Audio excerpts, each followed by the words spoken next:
नमस्कार, तुम्हाला सगळ्यांना गुढीपाडव्याच्या खूप खूप शुभेच्छा. हा गुढीपाडव्याचा मिनी ब्लॉग आहे. मी जस्ट थोडक्यात तुमच्यासोबत शेअर करणारे आम्ही आज गुढीपाडवा कसा साजरा करतो. मी दरवर्षी एक मिनी ब्लॉग शेअर करत असते.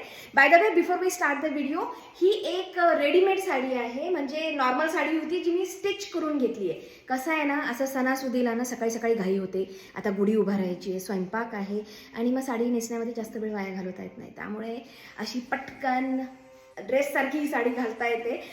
ही साडी मी अवनीज नववारी यांच्याकडून स्टिच करून घेतलेली आहे. साडी माझी आहे, मी फक्त त्यांच्याकडून शिवून घेतलेली. सो तुम्हाला कशी वाटते नक्की सांगा. आणि मी इथे त्यांचा नंबर देते, त्यांना टॅग करते. जर तुम्हाला तुमच्या साड्या अशा स्टिच करून घ्यायच्या असतील सणासुदीला पटकन नेसण्यासाठी, तर अवनीज नववारी इज मस्ट. सगळ्यात पहिले मेन एंट्रीच्या इथे गुढीची रांगोळी तुम्ही इथे बघू शकता. आपली कलारेखनची रांगोळी आहे.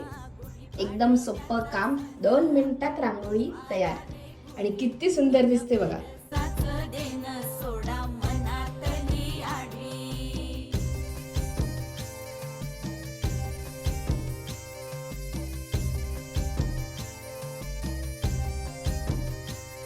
अरे उठा झाडा अंग गुढी पाडव्याचा सण, पाडव्याचा सण.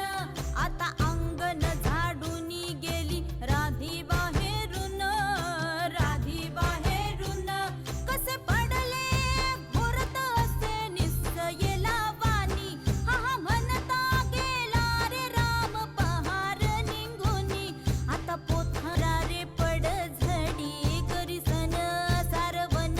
दारी उभारा रे गुढी, गुढी पाडव्याचा सण. आता उभारा रे गुढी नव्या वर्ष.